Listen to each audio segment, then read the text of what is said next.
Hi all, Adi here from Hunts & Johns. I'm in Sussex, I'm in North Stoke, and I'm at St Mary the Virgin Church. Now this church is, although it's still consecrated, there's no longer a regular service here, and it's under the care of the church's Conservation Trust.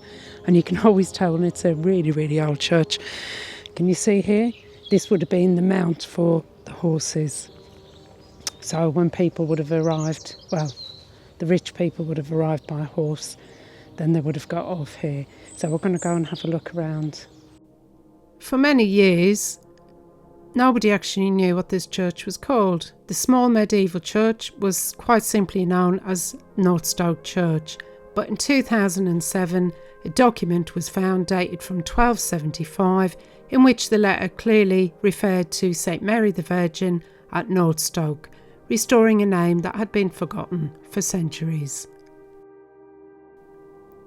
Resting on the ground here, these three coffin lids date from around the 13th centuries. They would have once covered stone coffins, probably belonging to people closely connected with the church, possibly priests or important members of the medieval community, because in the Middle Ages it was considered a great honour to be buried that close to a church building.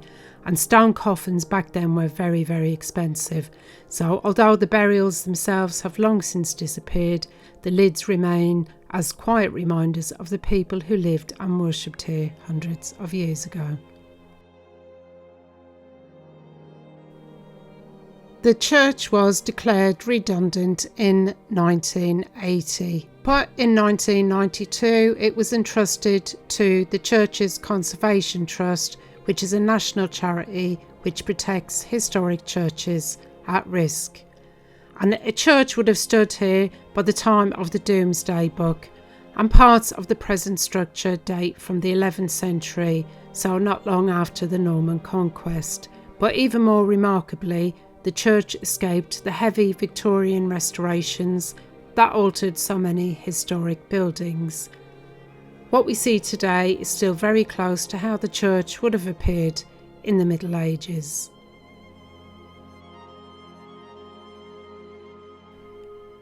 You can tell from the inside here that St Mary's is still a very active place in the community. So it has its own website there, and here is, I believe this is a pilgrimage route that was reopened called the Old Way.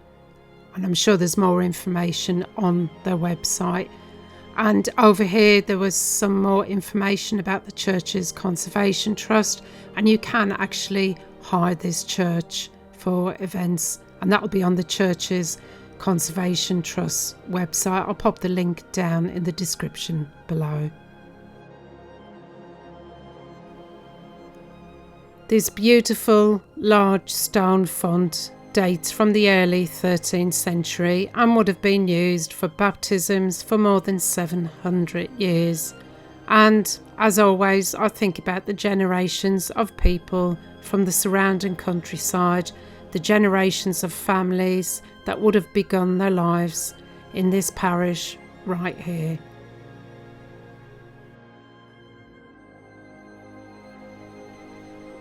Just thought I'd have a little peek inside. And it still has its original stopper, which is always fantastic to see. This lid probably is a later addition. It was very heavy. One thing that I immediately noticed when I walked into the church was just how simple and atmospheric the interior felt. The nave, the main body of the church where everyone would have sat, is broad and solid with thick stone walls that date back to the Norman period. Much of this structure was built in the late 11th century, making it nearly 1,000 years old.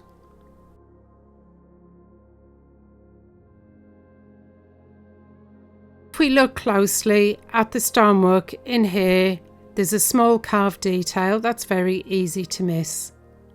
It's the head of a sheep. Carvings like this were sometimes decorative, but they could also carry symbolic meaning. In Christian imagery, the sheep represents the faithful flock watched over by Christ the Good Shepherd. And in a rural parish like this one, surrounded by farmland and grazing land, it would have been a very familiar symbol. Around the church you can also see traces of some very old glass in some of the windows. And there's this old piscina here. There's some fragments of medieval stained glass that survive up here from the late 13th century, and it's thought to depict scenes connected with the coronation of the Virgin Mary. Now, in the Middle Ages, church interiors would have been far more colourful than they appear today. Stained glass, wall paintings and painted decoration filled these buildings with colour and storytelling at a time when it was really important because most people could not read.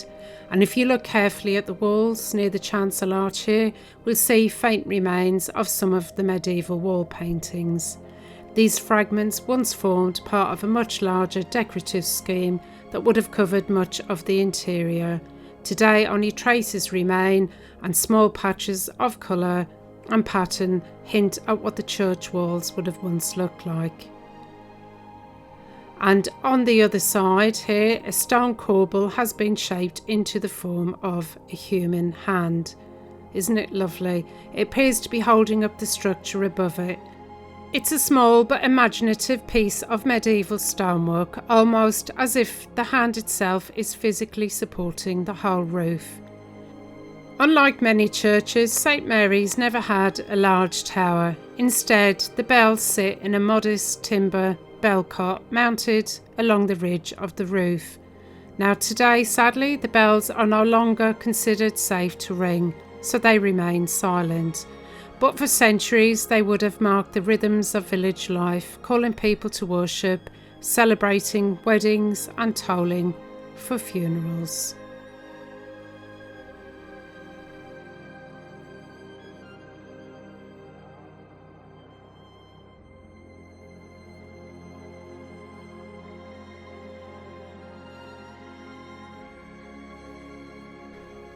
And I'm not quite sure what this recess was originally. Maybe it was a squint, who knows, but it looks like it's been infilled with some old rubble, some old pieces of masonry, or maybe an old piece of window.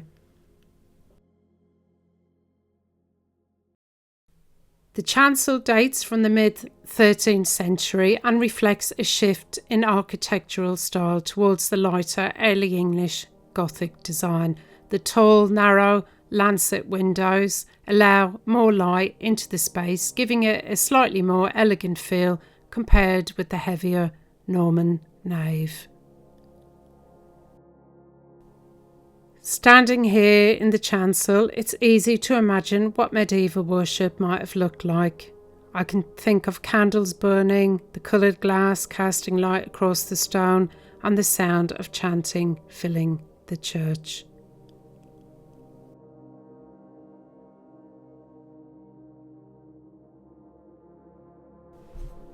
Along the wall here we're going to see the piscina and the sedilla. Now the piscina is the small stone basin, and that was used during medieval services to dispose of water or wine from the Eucharist in a respectful way, draining directly into the ground rather than into ordinary waste. And the seats, the sedilla, are a set of stone seats built into the wall, and these would have been used by the clergy during services, usually by the priest and his assistants. This altar frontal was designed and made by Belinda Scarlett, and it was presented in 2015. Apparently the text says, "My soul doth magnify the Lord," and it was given by the Friends of St Mary the Virgin, North Stoke. I thought I'd take this moment to just pause and sit for a while. I do like to think about all the people over the centuries who have passed through these buildings and the stories about their lives that I wish they could tell us.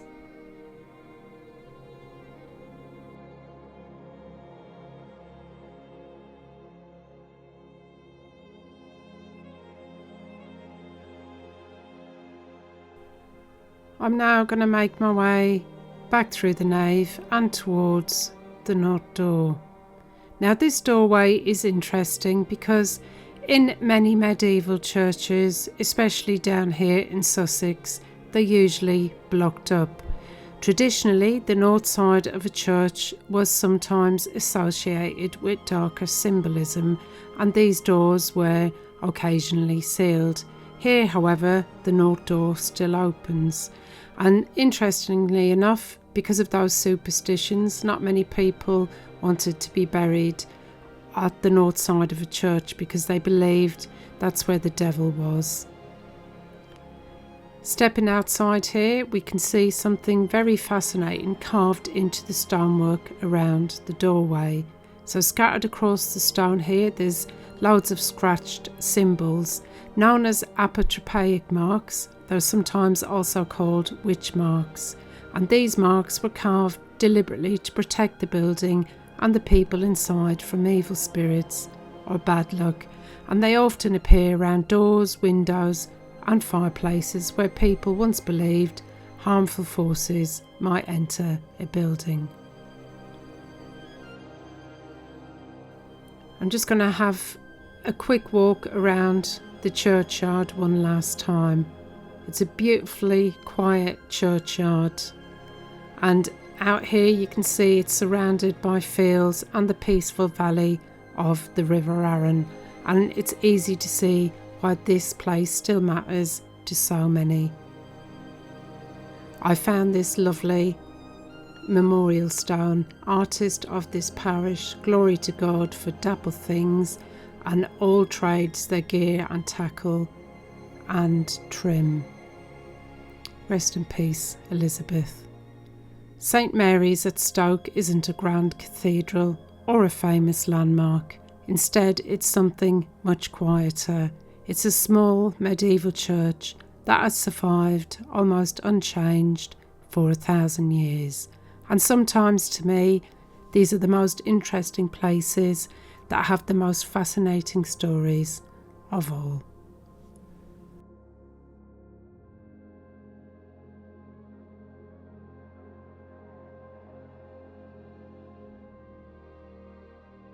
I'm going to wrap the video up here. Thank you so much for watching. I really do hope you enjoyed it.